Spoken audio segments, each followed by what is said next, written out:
ఎస్ఐబిసి 5,000 ఇస్తే ఎవరికి సరిపోతుందండి? అది సరిపోదు. మీరు అనుకో దగ్గర 12 నుంచి 14 లక్షల మంది ఉన్నారు ఇక్కడ.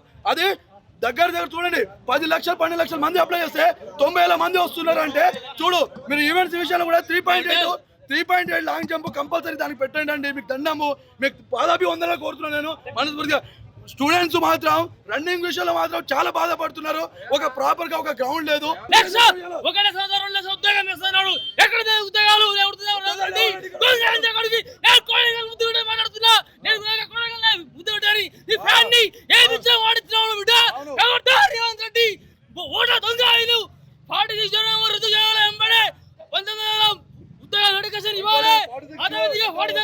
చాలా మంది గ్రామీణ ప్రాంతాల్లో నష్టపోతున్నారు. రాష్ట్రంలో నిరుద్యోగం రోజు రోజు పెరిగిపోతా ఉంది. దేశంలో కానీ ఇక్కడో కానీ తెలంగాణ రాష్ట్రం ఈరోజు కాంగ్రెస్ పార్టీ 420 హామీలు 420 దొంగ హామీలు ఇచ్చి ఈరోజు గద్దెనెక్కి కేవలం నిరుద్యోగుల పక్షాన ఈరోజు నిలబడి మేము వాళ్ళ కోసం పనిచేసి మరి గెలిపించడం జరిగింది. కానీ నిరుద్యోగులను పట్టించుకోకుండా ఈరోజు ముఖ్యమంత్రి స్థాయిలో ఉన్న రేవంత్ రెడ్డి గారు మరియు రాహుల్ గాంధీ గారు స్వయంగా వచ్చి వారు హామీ ఇవ్వడం జరిగింది. ప్రియాంక గాంధీ గారు ఇవ్వడం జరిగింది.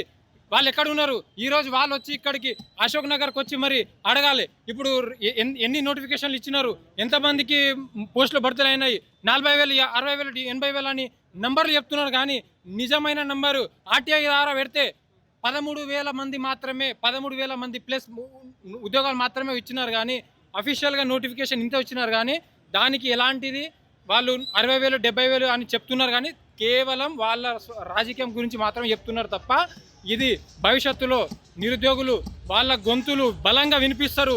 అసెంబ్లీ ముట్టడి అవుతుంది, సెక్రటరియట్ ముట్టడి జరుగుతుంది. రేవంత్ రెడ్డి గారికి తక్షణమే మేము అనుకున్నాము, మాకు మా ఆవిర్భావ దినోత్సవం రోజు ఏదైనా నోటిఫికేషన్ వస్తుందని తీపి కబురు ఉంటుందేమోనని నిరుద్యోగుల తరఫున మేము ఆశగా చూసినాము. కానీ రాలేదు. కేవలం ముష్టి 200 మాత్రం ఇవ్వడం జరిగింది. అది కేవలం 200 ఎటు సరిపోతాయండి? ఇన్ని లక్షల మంది ఉద్యోగాలలో కేవలం 200 ఉద్యోగాలు ఎవరికి సరిపోతుంది? ఎవరికి ఇస్తారు? ఏదైతే బీఆర్ఎస్ ప్రభుత్వం ఉందో ఆ రోజు బీఆర్ఎస్ ప్రభుత్వం గద్దె దించి కాంగ్రెస్ పార్టీ రావాలని మేమందరం కూడా పాదయాత్రలు, రోడ్డు యాత్రలు అన్నీ చేసినాం. కానీ అధికారంలో వచ్చిన కాంగ్రెస్ పార్టీ ఎన్నికల మేనిఫెస్టోలో పెట్టిన ఏ ఒక్క హామీని కూడా నెరవేర్చలేదు. ఇవాళ ఆ రోజు వాళ్ళ ఎన్నికల మేనిఫెస్టోలో 2 లక్షల ఉద్యోగాలు, జాబ్ క్యాలెండర్, నిరుద్యోగ భృతి, మెగా డిఎస్సి ఇస్తానని చెప్పి ఇలా ఇప్పుడు దాకా ఒక్క హామీ నెరవేర్చలేకుండా ఇలా నిరుద్యోగుల వంచన సభ దానికి కారణంగానే పెట్టుకున్నాం. ఇంకోటి మరీ ముఖ్యంగా ఆ రోజు ప్రవళిక చనిపోయినప్పుడు రాహుల్ గాంధీ గారు, రేవంత్ రెడ్డి గారు పెద్ద ఎక్స్లో పోస్టులు చేసిరు. ఏమని? ఒక అమ్మాయి చనిపోతే పట్టించుకోరా అని చెప్పేసి ఆ రోజు కేసీఆర్ గారిని, కేటీఆర్ గారిని అగౌరవపరిచిరు. ఆ రోజు మరి ఇలా 18 మంది నిరుద్యోగులు చనిపోయారు. మరి మీ వార్డు మెంబర్ కానీ, మీ ఎమ్మెల్యే కానీ వాళ్ళ ఇంటికి వెళ్ళి పరామర్శించారా? అంటే మీ ప్రభుత్వం చేస్తే సంసారం, వేరే వాళ్ళు చేస్తే ఏ విచారం? అంతే కదా. మరి ఇలా నిరుద్యోగులు నోటిఫికేషన్లు కావాలని ధర్నాలు, రాస్తారోకోలు చేస్తుంటే పట్టించుకుంటున్నారా? విద్యాశాఖ మంత్రి ఆయనే, హోంశాఖ మంత్రి ఆయనే. అయ్యా ఇలా పోలీస్ కానిస్టేబుల్ 19,000 ఉద్యోగాలు కావాలి, గ్రూప్ 1లో 500 ఉద్యోగాలు కావాలి, గ్రూప్ 2లో ఒక 800 ఉద్యోగాలు కావాలంటే ఏ మంత్రి అయినా, ఏ ఎమ్మెల్యే అయినా, ఏ ఎమ్మెల్సీ అయినా పట్టించుకుంటుందా? ఇలా జియో 46 అంటే, ఇలా జియో 29 అంటే ఏ సర్వే భూములు ఎక్కడున్నాయి? దోచుకుందాం, దాచుకుందాం, సంపాదించుకుందాం తప్ప ఇలా నిరుద్యోగుల మీద మాట్లాడే అవస్థ ఏమైనా ఉందా వీళ్ళ మీద? ఒకటే చెప్తున్నాం ఈ కాంగ్రెస్ పార్టీ నాయకులకు, మీకు నిజంగా చిత్తశుద్ధి ఉంటే మీరు ఎన్ని వేల ఉద్యోగాలు ఇచ్చారు ఒక శ్వేతాపత్రం రిలీజ్ చేయండి. మీకు దమ్ము ధైర్యం ఉంటే. లేకపోతే మీరు ఎక్కడ రమ్మంటే అక్కడికి వస్తాం. అశోక్ నగరా, దిల్సు నగరా, రేవంత్ రెడ్డి గారి ఇల్లా, రాహుల్ గారి ఇల్లా, ఎక్కడ పడితే అక్కడ వస్తాం మీరు రమ్మంటే. ఎందుకంటే మేము కూడా తీసుకొస్తాం.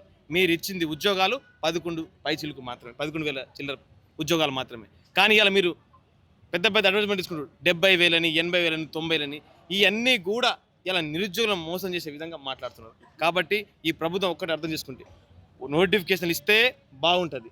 లేకపోతే మాత్రం రాబోయే రోజుల్లో అన్ని పార్టీల మద్దతు తీసుకొని ఈ ప్రభుత్వం మీద, ఈ కాంగ్రెస్ ప్రభుత్వం మీద నిరుద్యోగుల దండయాత్ర త్వరలో కొనసాగుతుంది. తెలంగాణ బీఈడీ అభ్యర్థులు రాష్ట్ర అధ్యక్షుడిని ఈరోజు ఒక న్యూస్ రావడం జరిగింది. ఇన్ సర్వీస్ వాళ్ళకి సపరేట్ టెట్ పెడుతున్నాం, తర్వాత నిరుద్యోగులకు, విద్యార్థులకు, బీఈడీ అభ్యర్థులకు సపరేట్ టెట్ పెడుతున్నారు. మరి విద్యాశాఖను మేము బలోపేతం చేస్తా, నేనే విద్యాశాఖ మంత్రిగా కొనసాగుతున్నా అని చెప్తున్న రేవంత్ రెడ్డి గారు, మరి సుప్రీంకోర్టు ఏం చెప్పింది, టెట్ అనేది కంపల్సరీగా ప్రతి ఒక్కళ్ళు క్వాలిఫై కావాలని చెప్పింది.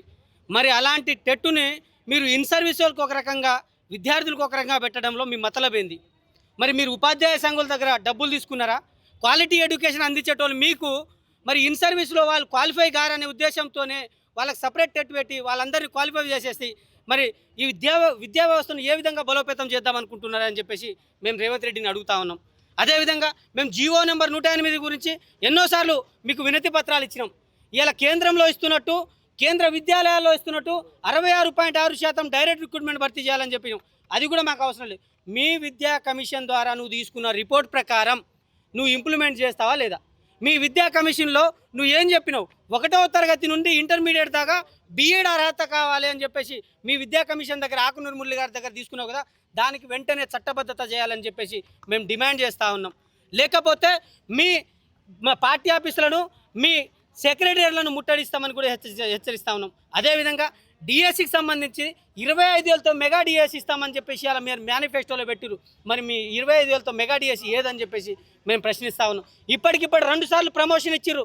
మీ జీవో ప్రకారం చూసుకున్నా కూడా 2 సార్లు ప్రమోషన్ ఇచ్చిరు. మరి 1/3 వంతు భర్తీ చేయాల్సిన మా ఖాళీలను కూడా ఎందుకు భర్తీ చేస్తలేరని చెప్పేసి మేము ఈ రాష్ట్ర ప్రభుత్వానికి డిమాండ్ చేస్తూ ఉన్నాం. అదేవిధంగా ఏపీలో నిర్వహిస్తున్నట్టు గురుకుల, అదేవిధంగా డిఎస్సి, అదేవిధంగా మోడల్ స్కూలు ఒకేసారి నోటిఫికేషన్ ఇస్తే అందరూ ప్రిపేర్, ఒకటే సబ్జెక్ట్ కాబట్టి నోటిఫికేషన్ ఒకేసారి ఇస్తే మీ ఉద్యోగాలకు బ్యాక్లాగ్ కూడా ఉండకుండా, ఖాళీలు ఉండకుండా నిరుద్యోగులకు న్యాయం జరిగే అవకాశాలు ఉన్నాయని చెప్పేసి ఈ రాష్ట్ర ప్రభుత్వానికి మేము వేడుకుంటా ఉన్నాం.